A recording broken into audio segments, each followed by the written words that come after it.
The world is buzzing with AI tools, but instead of making things easier, they've made things overwhelming. There's a better way. Meet Superhuman, the AI productivity suite that gives you superpowers so you can outsmart the word chaos. With Grammarly, Mail, and Coda working together, you get proactive help across your workflow, no matter how you work. Experience AI that meets you right where you are. Learn more at superhuman.com/podcast. That's superhuman.com/podcast.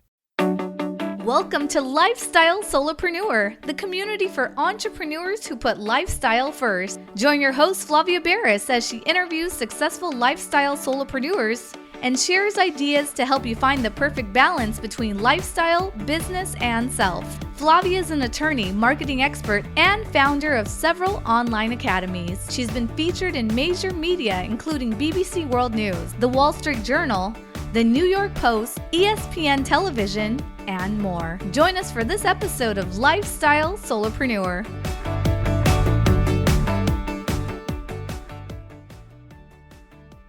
Hey, Lifestyle Solopreneurs. Today we get to meet with Mark Miller. With nearly 40 years in tax and wealth management, Mark Miller helps business owners, executives, and high net worth individuals build, protect, and sustain their wealth. As a best-selling author, one of his books, Hilton Wealth, How to Invest Like an American Dynasty, reveals the investment and tax strategies used by Fortune 500 firms and the Hilton family. Mark empowers clients with smart money level wealth building strategies, ensuring financial security as well as lasting legacies. Hilton's mission is to help clients invest and grow wealth like an American dynasty. Welcome to the show, Mark. Well, thank you so much. It's a pleasure to be here. It's great to be here. I mean, when I read your bio, you have done so much in the world of finance. You've worked with the Hilton legacy, which is, everyone knows the name Hilton. And just for anyone listening who's like, is it that Hilton? Yes, it's that Hilton. And you have come now into sort of this mentorship and, you're writing books on the topic, you're helping so many people. So how did you get here? Because I think that's a path that not many people know is even available, to end up working at such a high level in the world of finance. So what led you to this role? Well, gosh, so I came out of college and worked for that small little company called American Express. And I just started to get into the financial field, got into brokerage, learned a lot about finance. In the 90s, I actually wrote a couple nationally published books, one which was a bestseller. Had an international newsletter on personal finance, and then started my own financial planning firms. Over my career, I probably had 5 or 6 different firms, different types of firms. And one of the things that we've done, or I've done, I should say, is I started kind of on the retail side of the business. That's more the brokerage, like the Edward Jones of the world, the Fidelities, all of that, and kind of all these retail strategies and everything. But then I was fortunate to meet a lot of very, very wealthy people and started to get on what's called the institutional side, what we call the smart money side. And they're the ones that move all the markets and really are the big players in the financial world. And met a lot of people over the years, learned that the wealthy invest and do things financially so much different than regular retail investors do. Was very intrigued with that, just made more and more contacts in that space over the years. And then that turned in, fortunately for me, starting to work with the Hilton family a number of years ago. They made me a lot of money. I made them a lot of money. And then several years ago, they asked me to partner with them and run the Hilton Family Office, which is a virtual family office that I run. Plus, we have a spinoff company that helps folks that maybe don't have $20 or $30 million, maybe just have 500,000 or $1 million or $2 million or whatever to invest. Helps them learn the strategies and the concepts and really have access to the same types of things that the wealthiest of the wealthy do. And so I've just been an incredible relationship. Brad Hilton, J. Bradley Hilton, is my main partner, and he's the grandson of Conrad Hilton that founded Hilton Hotels. And we have a number of different companies, spin-off companies, and the Hilton Financial Network. And it's just been the last 4 or 5 years has been an incredible ride. Well, it sounds amazing. And I know you're not just in finance because you are also an entrepreneur yourself. I mean, over 20 businesses. So at heart, I think you are a business owner, not just helping other people with their businesses and finances. So tell us a little bit of education, right? There's people listening who have never heard of family office. They don't know what that means, what that looks like in the world of finance. So give us a little more definitional 101 on that. Sure. Well, first of all, I am just a massive proponent of entrepreneurship, of building a business. I feel like people in the United States are missing out if they don't have like a side hustle or they're not trying to build some kind of family business or something. I mean, there's just so much opportunity out there. And I've been very fortunate to have been exposed to a lot of people that have helped me in that area. And the Hilton family is a great example. And the family office is basically on the financial side. And the original family office was actually done by the Rockefellers, where their finances were a mess, even though they had a lot of money and they were one of the wealthiest families in the world back in the day. John D. Rockefeller was like, "This is a mess. We can't get our arms around it. We have all these advisors and they hate each other and they want all our money and all of that." And they said, "Why don't we just hire some of these best people, the people we really like, put them in an office together, and then they'll all work together in conjunction for our benefit."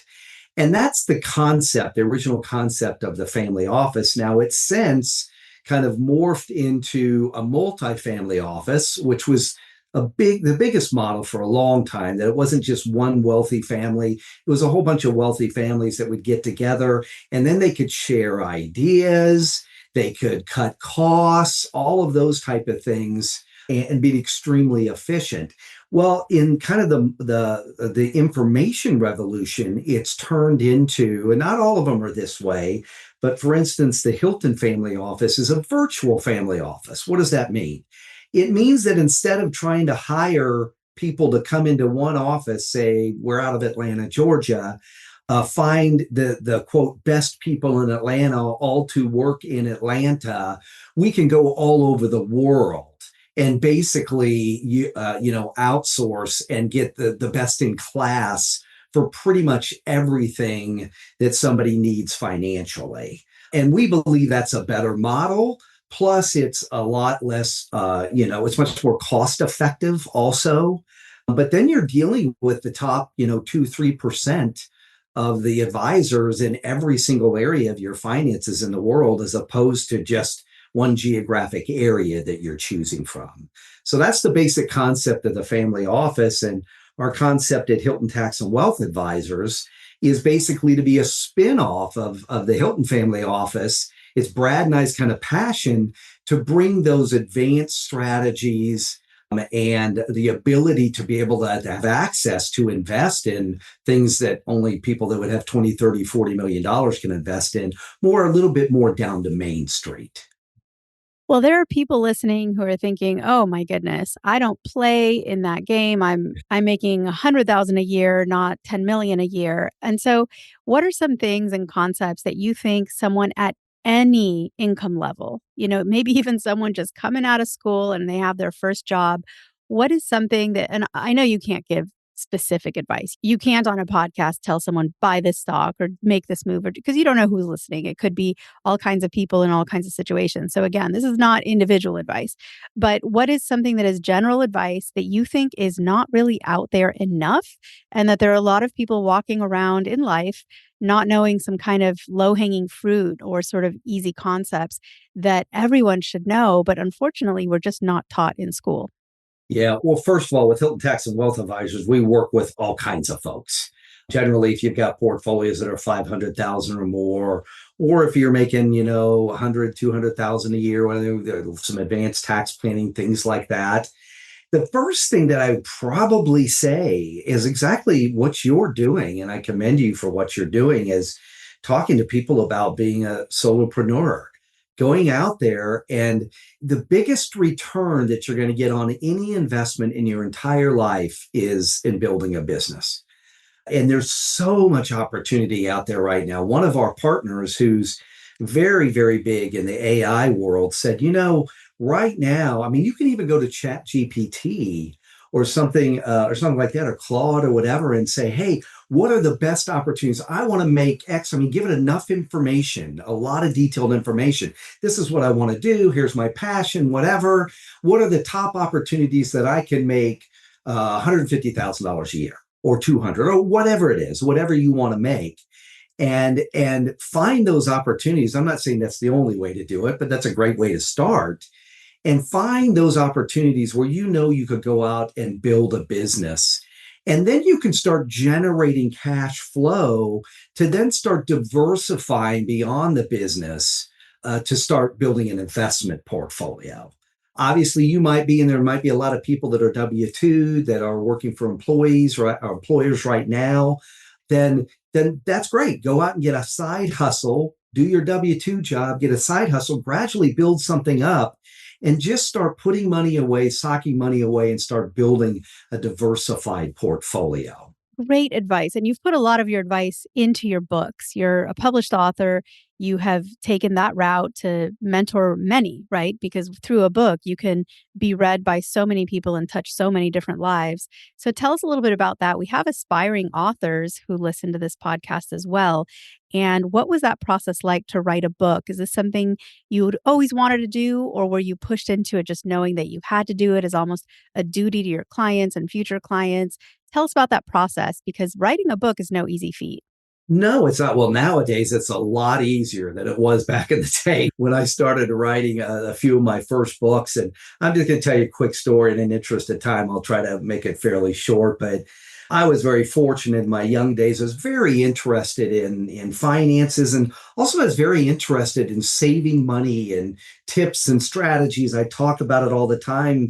And friends of mine, it's going to date me. I hate to do this, but in the late 80s, I had so many people saying to me, yeah, you know about all this stuff. Maybe you should do like a book or a newsletter or whatever.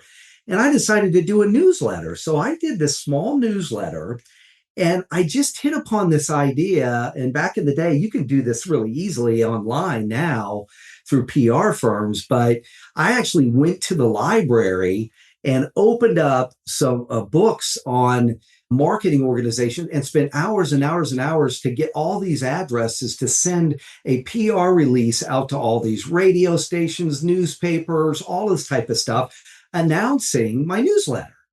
Well, again, long story short, it was a very interesting story. I got picked up by the AP. And they did this incredible story, a spread on me and what I was doing with this newsletter. It was, at the time, it was like $29.95 a year. It was really inexpensive. We had great information in there. It literally went all over the world. And the worst thing about it was, I remember, because they had all my information for people to get in touch with me, but the AP, they still don't do that. They won't put your information in there. All they had in the beginning of the article was the city that I lived in, and that's it. And this thing came out. It goes all over the world. I mean, literally, I can't remember how many. It was like 600 or 700 newspapers all over the world. It was amazing. And I was like, oh my gosh, all this happened. I just made no money whatsoever. Well, about 3 weeks later, I got a knock at my door. And it was the postmaster. It was actually the postmaster general of the area that I lived in. And they had 5 sacks of mail for me, these big giants. It was like Christmas. It took my wife and I 4 weeks to open up all that mail. And it was like $150,000 in $29.95 checks, cash, you name it. People just sent money to me, Wow. just not even knowing our address and just knowing the tagline. And that's how I started. And then it turned into a book with Simon & Schuster. I did one of the Complete Idiot guides. This was in the 90s, had a publishing company for quite a bit of time. But anyway, I didn't mean to bore you too long with that story, but here's the thing. There's many ways to get into publishing now. There's also many ways for the AI to help you write books. If there's people out there thinking everybody's got a book in them, everybody has a book in them. Literally, if you just put your mind to it, you can have one of the AI platforms help you write a book and probably do it in less than a month. I'm not saying let it write it all for you, but at least get the base for you, and then you can go back and do it. So I've written 6, 7 books now at this point. Latest book is Hilton Wealth, How to Invest Like an American Dynasty. Well, Mark, let's throw down the gauntlet for everyone listening. Every single person has a book in them. So just ask yourself, what's the thing that people pick your brain about?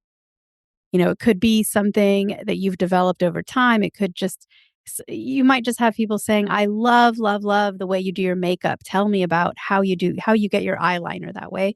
Okay, maybe you should write a book about makeup techniques. It's every single one of us has a talent or more, or, many. And so for some of us, it's choosing which passion to pursue and which passion to develop and start a business in.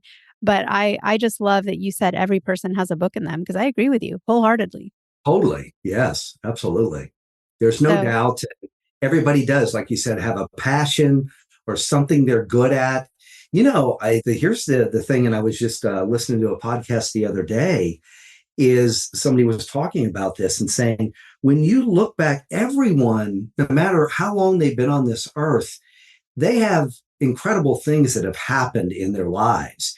That in itself is a book. What did you learn in that incredibly maybe emotional experience you had, or exhilarating experience, or whatever? That in itself could be a book. Absolutely. And a gift for future generations, even your own descendants, right? I mean, how great would it be to read? And some of us have this opportunity because our ancestors chose to write a book or a journal or a diary or something that lives on past themselves. But I think it's a great goal for anybody to make sure that you put something of yourself in that kind of a medium, something like a book, and it's no longer tangible. It could be an ebook. It could be a Word document that you create, and that could be passed Right. down It can to. help you launch a business too, Oh, and absolutely. be a giveaway for a business or something like that. So, It's the ultimate business card. hmm absolutely. So, where are you headed? I mean, every entrepreneur and business owner, service provider, at some point you have to ask yourself, are we staying the course? Do we need to pivot? Do we need to add something? Do we need to detract, subtract something and change in some way from what we're doing today? So, where do you see yourself in the next few years? And are you making any big changes? Well, I think right now, I mean, J. Bradley Hilton, he and I's passion is to try to, his maybe goals are a little more lofty than me because he's a Hilton, and because he's talking about a billion people, teaching a billion people how the wealthiest truly invest and how to truly get wealthy. And make your wealth last and be able to create a legacy. And I'm not talking about, that doesn't mean you have to have $100 million or 10 million even, or 5 million.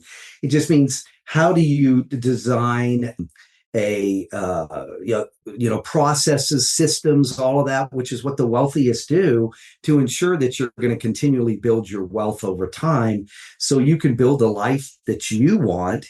Our biggest thing, and we just launched the Hilton TruWealth podcast. And in that, we talk about true wealth. The reason I called it true wealth was, it's not just about amassing a pile of money. It's about truly having a true balanced life and using your money to fulfill the things that you want to do in your life and balance out your life. Because I've got all kinds of clients. I have extremely wealthy, ultra wealthy clients. I have clients that have are more average investors and all of that. And even my very wealthy clients, some of them are very unhappy because, fortunately, we've been able to work with a lot of our clients because it's our philosophy to help them get some life balance and simplify things better. But the real goal is to have money be a tool to work for you, to give you the life you want, not to be a slave to it, not to constantly, I've got to have this and I have to have that and I need to make this and I need to amass that and all of that. But more, it's just a tool to help you design the life that you really want. Amazing. Just having the goal of designing the life and then just using income as a way to reach that goal. Income plus investments, of course. So, what are some of the ways that you keep saying? Because I'm sure you're in that kind of world where there are a lot of demands on you and your time and travel. And, I don't know what else, but you probably have a lot of things pulling you in different directions. How do you maintain your own sanity? Well, I think it's processes, it's tools. I'm going to go back to some personal stuff. Actually, I think that I didn't really totally get this until I was about 50, and I'm 62 now. I'll admit my age, but I didn't realize the power of like habits and routines, and for your health, for your mind, all of those things, having great morning routines, starting out your morning properly, doing the things that you need to do to protect your body from disease and things of that nature. So those things, I'd probably say, since I was 50, that really changed in my life. A little earlier than that, maybe, but then I really got into those things when I was at that age. And since then, it's just been a rocket ship. And so I advise everybody that you really need to get into having some really high performance habits in your life. It doesn't mean you're an elite Olympic athlete, but it means search out. Again, there's so many ways to do that nowadays, to go online and get information on, eating better, protecting your health, having better spiritual health, all of those type of things. So that was very important. In the process, of course, what's crazy about that, it's other parts of your life will align then.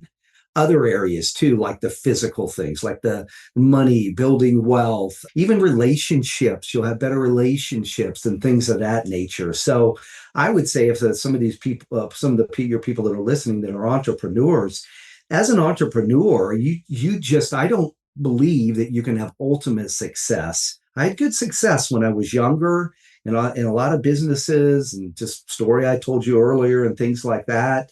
But I didn't have consistent great success until I really started to find my habits, my routines, and just really quality habits and routines on a regular basis. And then things kind of skyrocketed from there.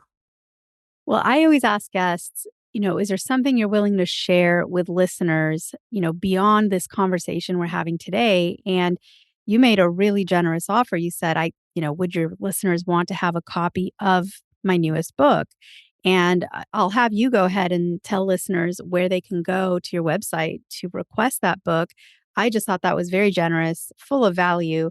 And I feel like it's the kind of investment of time someone can read a book like that and make huge difference in their life. So tell us a little bit more about that. Well, the neatest thing about a book, the book, it's only 100 pages. And I will tell you, we were talking about writing a book. If you're going to write a physical book, it's a good idea to make it as short as possible nowadays. With social media and people's attention span about 5 minutes, give them a book where they can read in an hour. And Hilton TruWealth, Hilton Wealth, excuse me, is literally that, designed for that. If they want to go to our website, which is hiltonwealth.com, hiltonwealth.com, they can order the book. And if they'd like, they can talk to me or one of my wealth planners to have a little strategy meeting, see where you are, and see if there's anything we can possibly help them with. That's amazing. And the direct domain again is hiltonwealth.com to access the book.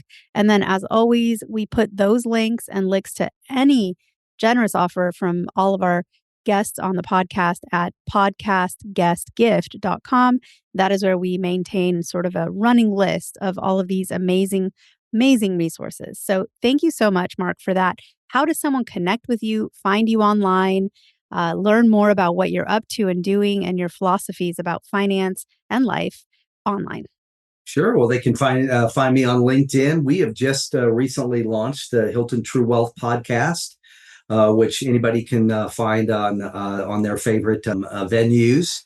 Or they could go to hiltonwealth.com and they can contact me directly through them. I'd love to chat with anybody that would love to talk. So, Mark, thank you so much for being on the show today, just sharing these thoughts, sharing your philosophy about life and entrepreneurship and finance, and also goal setting. I thought that was a great conversation. So thank you for being a mentor to us all today. And I wish you a great, amazing time with this new book and just spreading this as far and wide as possible to affect all the lives out there. So thank you, Mark, for being on the show today. Well, thank you for having me, and you have a blessed day.